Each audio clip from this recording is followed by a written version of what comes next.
जय हिंद। आज हम लोग इस वीडियो में जानेंगे एक लाइन होता है उसके अंत में, ठीक है, उसके अंत में किसी भी लाइन के अंत में हम हमेशा देखने के लिए बोलते हैं। तो इस वीडियो में भी, इस चैप्टर में भी हम किसी भी लाइन का अंत में जब ना पड़ता था आएगा तो उसको हम लोग इस फॉर्मूला से बनाएंगे। जैसे कि आज हम लोग देख लेते हैं कि एग्जाम्पल नंबर 1 कि किसी भी लाइन का अंत में कैसा रहता है। जैसे कि मुझे पढ़ना पड़ता था, मुझे पढ़ना पड़ता था। उसी प्रकार दूसरा लाइन भी हो सकता है कि मेरी मम्मी को खाना बनाना पड़ता था। जैसे कि मुझे रोज़ स्कूल जाना पड़ता था। तो देखिए यहाँ पे अंत में पड़ता था आ रहा है। तो जहाँ पे भी पड़ता था आएगा कि मुझे रोज़ गाड़ी चलाना पड़ता था, मुझे रोज़ 10 किलोमीटर दूर जाना पड़ता था। तो जहाँ पे भी पड़ता था आएगा उसको हम लोग इस फॉर्मूला से हम लोग बनाएंगे। तो यहाँ पे देखिएगा हमेशा की तरह 4 फॉर्मूला है। पहला असेटिव, दूसरा नेगेटिव, तीसरा इंट्रोगेटिव और चौथा इंट्रोगेटिव प्लस नेगेटिव। तो ऐसा नहीं है कि मुझे पढ़ना पड़ता था उसको हम लोग फॉर्मूला नंबर 3 से बना देंगे तो ये सही हो जाएगा। नहीं, यहाँ पे 4 फॉर्मूला है और यहाँ पे एक लाइन जो है ना इसको हम लोग 4 तरह से हम लोग लिखते हैं। जैसे कि मुझे पढ़ना पड़ता था, मुझे पढ़ना नहीं पड़ता था, क्या मुझे पढ़ना पड़ता था, क्या मुझे नहीं पढ़ना पड़ता था। तो यहाँ पे हम लोगों को डिसाइड करना है ना कि कौन सा लाइन जो है किस फॉर्मूला से बनेगा।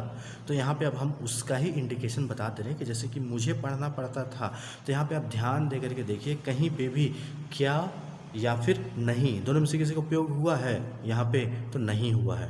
तो हम लोग जब कहीं पे भी क्या और नहीं का उपयोग नहीं हुआ है तो हम लोग उस लाइन को क्या बोलते हैं, सकारात्मक लाइन बोलते हैं या फिर असेटिव लाइन बोलते हैं।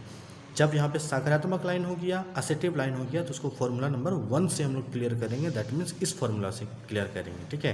तो हम लोग फॉर्मूला से जब हम लोग इस लाइन को क्लियर करते हैं तो सबसे पहले फॉर्मूला में समझ में आना ना चाहिए कि क्या चीज़ कहाँ पे क्या लिखा हुआ है। तो एस लिखा हुआ है, तो एस का मतलब होता है फुल फॉर्म सब्जेक्ट, कि किसके विषय में बात हो रहा है। जैसे कि मुझे पढ़ना पड़ता था तो किसके विषय में बात हो रहा है, तो मुझे के विषय में बात हो रहा है। तो अब हम लोग फॉर्मूला के हिसाब से बैठा लेते हैं। तो सब्जेक्ट के स्थान पे क्या हो जाएगा, मुझे को इंग्लिश में क्या बोलते हैं, आई बोलते हैं, ठीक है। उसके बाद फिर हैड लिख देंगे, ठीक है। तो यहाँ पे हैड लिखा गया, उसके बाद फिर टू लिख देंगे। उसके बाद फिर वर्ब क्या हो गया हम लोगों का, पढ़ना। तो पढ़ना को इंग्लिश में क्या बोलते हैं, रीड, ओके। जैसे मुझे किताब पढ़ना पड़ता था तो यहाँ पे बुक हो जाता, लेकिन यहाँ पे किताब नहीं लिखा हुआ इसलिए यहाँ पे हम लोग नहीं लिखेंगे कुछ। तो हो गया I had to read, okay. उसके बाद फिर हम लोग दूसरा लाइन लेते हैं कि मुझे नहीं पढ़ता था, या फिर ऐसा भी हो सकता है कि मुझे पढ़ना नहीं पड़ता था। तो किसी तरह से भी लाइन आप लिख सकते हैं, इसमें कोई दिक्कत नहीं है। ये थोड़ा बहुत इधर उधर हो सकता है लेकिन सेंस में आप जाइएगा। जैसे कि मुझे नहीं पढ़ना पड़ता था, तो यहाँ पे देखिए कि नहीं का उपयोग कर दिया गया है। यहाँ पे मुझे पढ़ना पड़ता था तो यहाँ पे कहीं पे भी नेगेटिव का उपयोग नहीं किया गया है या फिर क्या का उपयोग नहीं है, इसलिए असेटिव हो गया। यहाँ पे नेगेटिव का उपयोग कर दिया गया है, नहीं का उपयोग कर दिया गया है, इसलिए ये लाइन हम लोगों का हो गया नेगेटिव। तो जब नेगेटिव का हो गया तो हम लोग नेगेटिव वाला फॉर्मूला से हम लोग इसको बनाएंगे। नेगेटिव वाला फॉर्मूला ये है। तो यहाँ सब्जेक्ट किसके विषय में बात हो रहा है, तो आई के विषय में बात हो रहा है। उसके बाद फिर हैड हम लिख दिए, उसके बाद फिर नॉट लिखना है तो नॉट लिख दिए, उसके बाद फिर टू लिख दिए, उसके बाद फिर वर्ब क्या हो गया हम लोगों का, रीड, ठीक है। उसके बाद फिर हम लोग जब इसको पढ़ेंगे कि I had not to read, मुझे नहीं पढ़ना पड़ता था, ठीक है। तो ये हम लोगों का 100% लाइन जो है सही हो गया।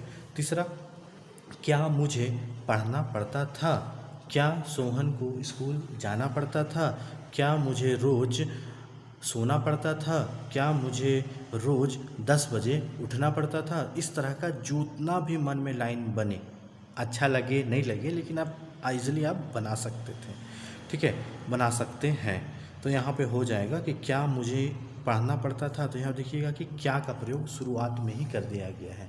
जब क्या का प्रयोग कर दिया गया है तो यहाँ पे हम लोगों का इसको हम लोग इंट्रोगेटिव लाइन हम लोग इसको बोलेंगे, ठीक है। तो इंट्रोगेटिव लाइन जब हम लोग इसको बोलेंगे तो इंट्रोगेटिव को तो हम लोग इंट्रोगेटिव वाला फॉर्मूला से ही बनाएंगे। तो यहाँ पे देखिए सबसे पहले हैड का प्रयोग किया गया है, तो यहाँ पे हम लोग हैड लिख देंगे। उसके फिर सब्जेक्ट में किसके विषय में बात हो रहा है, तो आई के विषय में बात हो रहा है। उसके फिर टू है तो टू लिख देंगे। उसके फिर वर्ब हम लोगों का क्या हो गया, रीड, ठीक है। सर फिर ऑब्जेक्ट में क्या है, तो कुछ नहीं है, क्वेश्चन मार्क लगा देंगे क्योंकि इंट्रोगेटिव है तो क्वेश्चन मार्क लगेगा ही लगेगा। तो क्वेश्चन मार्क लगा दिए। उसके फिर साथ में जब पढ़ेंगे कि हैड आई टू रीड, क्या मुझे पढ़ना पड़ता था, इस तरह का हो जाएगा। ठीक है, चौथा लाइन हम लोग जब लेते हैं कि क्या मुझे नहीं पढ़ना पड़ता था, यहाँ पे देखिएगा, ध्यान दीजिएगा कि क्या का भी प्रयोग किया गया है और नहीं का भी प्रयोग। एक ही लाइन में दो चीज़, इंट्रोगेटिव और नेगेटिव, है ना। यहाँ पे नेगेटिव बता दिए आपको हम, यहाँ इंट्रोगेटिव बता दिए। तो यहाँ पे देखिए इंट्रोगेटिव का प्रयोग कर दिया गया, यहाँ पे नेगेटिव। तो जब दोनों का उपयोग कर दिया गया है तो यहाँ पे इंट्रोगेटिव प्लस नेगेटिव वाला जो फॉर्मूला है, that means formula number 4, interrogative plus negative वाला फॉर्मूला इसको कहते हैं, उसको हम लोग इस फॉर्मूला से बनाएंगे। ओके, तो यहाँ पे हम लोग कैसे बनाएंगे फॉर्मूला को, हम जब देखते हैं तो सबसे पहले हेड लिखा हुआ है तो हम लोग यहाँ पे हेड लिख देंगे, उससे फिर नॉट लिखा हुआ है तो नॉट लिख देंगे, सब्जेक्ट के स्थान पे आई लिख देंगे, टू लिखा हुआ है तो टू लिख देंगे, उससे फिर वर्ब में हम लोग क्या लिखे हुए हैं तो रीड, उससे फिर क्वेश्चन मार्क लगा देंगे, हो जाएगा had not I to read. ठीक है, इसको आप जितना आसान भाषा में, इतना आसान से आसान उदाहरण जब आप लीजिएगा तो आपको बनाने में बहुत ही आसानी होगा, सुविधा होगा। उम्मीद करते हैं कि आपको हम बहुत ही अच्छा एग्ज़ाम्पल दे करके समझा दिए हैं कि कैसे एक एग्ज़ाम्पल आपको समझाए हैं, उसको आप अच्छे तरीक़ा से समझ जाइए। उससे फिर आप अपने ही तरीक़ा से आप 10-12 लाइन लिख करके इस फॉर्मूला के अकॉर्डिंग आप बना लीजिए। आपको बहुत ही आसान भाषा में हम समझाए हैं, आपको उम्मीद करते हैं बहुत ही अच्छा लगा होगा, समझ में आ गया होगा। मेरे इस वीडियो को अंत तक देखने के लिए बहुत बहुत धन्यवाद।